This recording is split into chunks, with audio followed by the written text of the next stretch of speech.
स्वागत है आप सभी का एसबी चंदन ब्लॉग में। आज मैं हूं बिहार के राजगीर में। आज आप लोगों को दिखाता हूं श्री कृष्ण जी का रथ चक्र निशान, जो जरासंध के साथ मल्ल युद्ध के दौरान पड़े थे।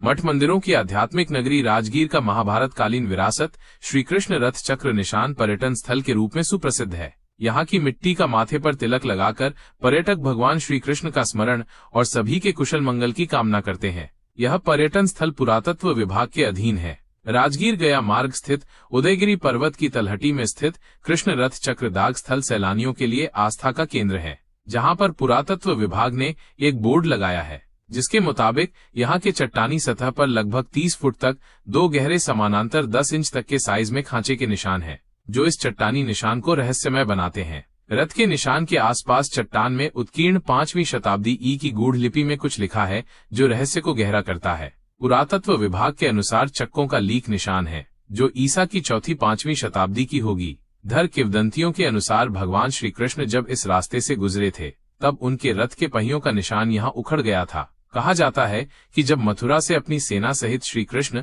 मगध साम्राज्य के सम्राट राजा जरासंध से युद्ध करने पहुंचे थे, तब जरासंध ने अपनी भुजाओं से बड़े बड़े चट्टानों को उखाड़कर उनकी सेना पर फेंकना शुरू कर दिया था, जिससे श्री कृष्ण की सेना के बीच अफरा तफरी मच गई। तब श्री कृष्ण को रथ को वापस भगाने लगे। इस क्रम में उनके रथ की तीव्र गति के कारण यहाँ पर निशान उगाए, और ये भी कहा जाता है कि इसी घटना से श्री कृष्ण को रणछोड़ की उपाधि मिली थी। यह स्थान फिलहाल पुरातत्व विभाग के संरक्षण में अधीनस्थ है, जिसके मुताबिक ये पुरातात्विक क्षेत्र रथ चक्र लीक चिन्ह तथा शंख लिपि के अंश को इंगित करता है। यह शंख लिपि राजगीर सहित उत्तरी भारत के अनेक स्थानों पर मौजूद है, जिसे अभी तक पढ़ा नहीं जा सका है, जो संभवतः ईसा की चौथी या 5वीं शताब्दी की होगी। यह रथ के चक्कों के लीक चिन्ह अभी तक शोध का विषय है, जिसमें यह भी कहा गया यह रथ के लीक चिन्ह महाभारत कालीन है। लोक कथाओं में कहा गया है कि महाभारत काल में जब भगवान कृष्ण राजगीर आए थे, तब उनके रथ के पहियों पर ये निशान रह गए थे। ऐसा माना जाता है कि ये निशान रथ की ताकत और तेज गति के कारण बने थे।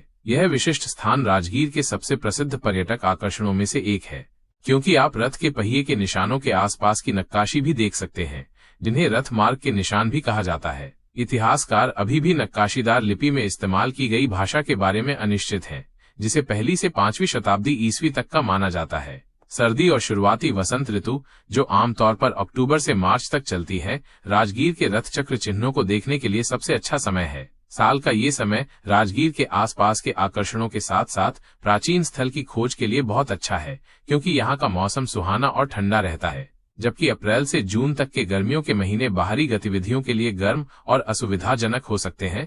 जून से सितंबर तक का मानसून का मौसम नम और आर्द्र हो सकता है।